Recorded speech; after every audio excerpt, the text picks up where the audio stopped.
कपड़े धोने वाली बहू। शादी के पहले से ही विभा को कपड़े धोने का बड़ा शौक था। कभी नल के नीचे तो कभी तालाब के पास। अरे मेरी नीली वाली लुंगी नहीं दिख रही है। विभा की अम्मा, कहाँ रखी है लुंगी? अरे वो तो विभा ने परसों ही धोकर रखी थी आपकी अलमारी में, देखो वहीं होगी। वो ना मैंने आज धो दी, मुझे लगा कि गंदी हो गई होगी। अरे कैसे गंदी हो गई थी? उसे तो मैंने पहना भी नहीं। हे भगवान, इस लड़की के कपड़े धोने की आदत से परेशान हो गया हूँ मैं। जितना तो घर में राशन नहीं आता, उससे कहीं ज्यादा डिटर्जेंट पाउडर का खर्चा है। इसकी शादी करवा दो, शादी जाए अपने घर में ही करे काम, फिर चाहे घर के कपड़े धोने हो या पूरे गांव के। हाँ ठीक बोल रही हूँ, देखता हूँ मैं कोई लड़का। वो दिन भी आ जाता है जब विभा को देखने लड़के वाले आ जाते हैं। लड़की मुझे अच्छी लगी। होने वाली सास कहती है, बेटी अगर कुछ पूछना है तो पूछ लो। वैसे तो हमारी लड़की बहुत ही शर्मीली है, जो बोल दो वो मान लेती है, इसे क्या पूछना होगा। अरे कैसी बात कर रही हो माँ, मुझे इन लोगों के घर रहना है, सवाल तो कई है। हाँ हाँ बेटा, पूछ लो ना, क्या पूछना है। आप लोगों के घर कपड़े कौन धोता है? सास का मुंह बन जाता है। देखो, अगर तुम ये कहना चाहती हो कि तुम्हें कपड़े धोने नहीं आते तो सुन लो, कपड़े मैं ही धोती हूँ, लेकिन तुम्हारे आ जाने के बाद मैं रुमाल तक नहीं धोऊंगी। अरे चुप रहना भाग्यवान, बहू बेचारी घर आई नहीं, उसे डराना शुरू कर दिया। वो क्या है ना बिटिया, अभी तक तो ये कल्लू की माँ ही धोती थी, लेकिन अब तुम्हारे पापा तो दहेज में वॉशिंग मशीन देंगे ही। तभी विभा की माँ बोल पड़ती है, सवाल भी पूछा तो क्या। वैसे भाई साहब, मशीन की तो फिर भी कपड़े धोने की कैपेसिटी होती है। मतलब जो बिटिया दे रहे हैं ना विभा, इसे कपड़े धोने का बहुत शौक है। ये आप लोगों के क्या, आस पड़ोस गांव मोहल्ले सबके कपड़े धो दे और उफ तक ना करे। बाहर देखा नहीं आपने कितने कपड़े सूख रहे हैं? सब हमारी बिटिया ने ही तो धोए हैं। बस भी करो ना माँ, शर्म आ रही इतनी तारीफ सुनकर। और तो और एक दाग निकाल कर दिखाओ तो मान जाऊं। हाँ अच्छा, माफ करना बेटा, मैंने गलत समझा। हमें तो रिश्ता बहुत पसंद है। और ऐसे जुड़ जाता है रिश्ता कपड़े धोने का शौक रखने वाली विभा का। उसकी शादी हो जाती है कोयला फैक्ट्री में काम करने वाले कल्लू के साथ। शादी के बाद अचानक विभा चिल्लाती हुई सास के पास आती है। सासू माँ, अरे सासू माँ कहाँ है आप? ये तो धोखा है, धोखा दिया आप लोगों ने मुझे। इसे ससुर के चक्कर के बारे में पता चल गया। अरे तो उसमें तुझे क्यों धोखा मिला है? अरे नल में पानी नहीं आता, कपड़े कैसे कब धुलेंगे?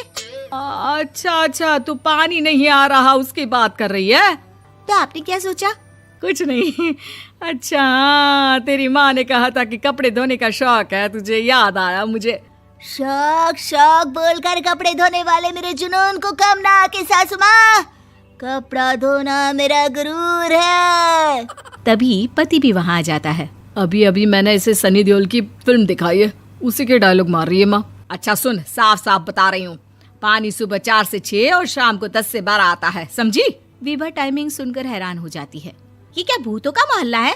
सुबह 4 बजे उठकर कौन कपड़े धोता है? 4 बजे टंकी में पानी जाता है, फिर सारा दिन धोना ना, किसने मना किया? अरे कैसी बात कर रही हैं? 200 लीटर की टंकी में कितने कपड़े धो लूंगी मैं? सुबह ही उठ जाऊंगी मैं। अब क्या था, विभा सुबह 4 से लेकर रात के 12 बजे तक कपड़े ही धोती रहती। एक रोज सास पड़ोस से निकलकर कहीं जा रही होती है कि साथ वाली कहती है, हाँ कल्लू की माँ, जरा ये बताओ कि 2 साड़ी है, 2 ब्लाउज और एक पेटीकोट और एक नाड़े वाला लंबा कच्छा। हाँ तो? अरे तो क्या, कितना लोगी धुलाई ये बताओ। धोबन दिख रहे हैं हम क्या?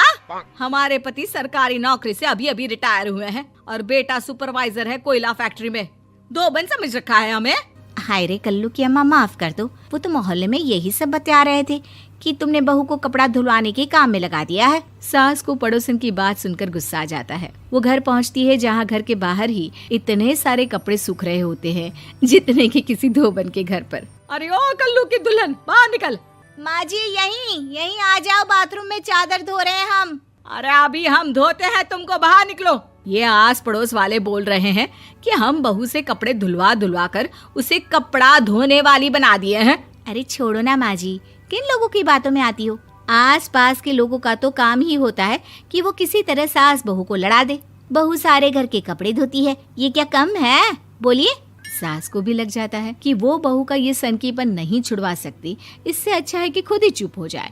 एक रोज सास और बहू मंदिर जाते हैं, जहाँ सास की साड़ी वहाँ खड़ी भीख मांगने वाली से मिलती है। माँ जी क्या बात है, आपकी साड़ी उस भिखारन से कितनी मिल रही है ना? हाँ हाँ देखो तो, दोनों की साड़ी मिल रही है। क्या बात है कल्लू की अम्मा, तुम खुद को तो अफसर की बीवी बताती हो और ऐसी सिंपल सी प्लेन साड़ी पहनकर घूमती हो। सिंपल और प्लेन नहीं है ये साड़ी। तो क्या सोने के धागे से फूल बने हैं?